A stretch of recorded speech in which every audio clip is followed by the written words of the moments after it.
Самые высокие цены за последние 10 лет. Досмотрите это видео до конца, и вы узнаете, на какие продукты и товары цены выросли в разы. Подписывайтесь на наше обновление и будете в курсе всех последних событий. В Таджикистане на сегодня собрано около 740 тысяч тонн картофеля. Это на 100 тысяч тонн больше, чем к ноябрю 2020 года. Объем за 2021 год содержит только данные за 11 месяцев, поэтому есть вероятность, что с учетом данных за декабрь объем собранного урожая будет больше. Урожайность также повысилась до 227 центнеров с гектара против 190 в прошлом году. Несмотря на это, цены за 1 килограмм картофеля на ноябрь стали рекордными за последние 10 лет.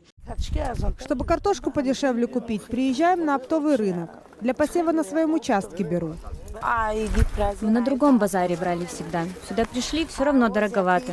Надо что-то с ценой делать. Людям дорого. Не у всех есть возможность купить. А вы заметили изменения в ценах? Свои ответы напишите нам, пожалуйста, в комментарии. В Душанбе цена 1 килограмма составляет в среднем 4 самани. В прошлом году этот показатель достигал 3,5 самани. Самыми высокими цены были в ноябре 2014 и 2017 годов.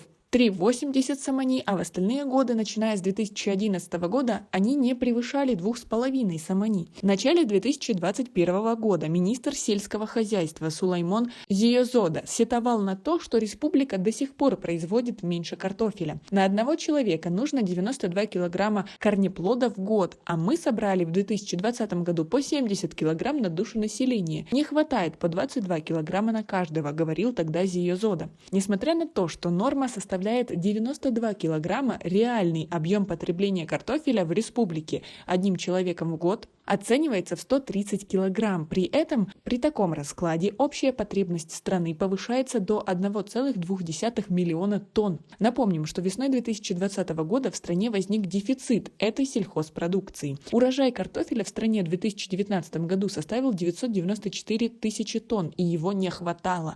Кроме того, пандемия и закрытие границ не позволяли импортировать недостающую часть продукции.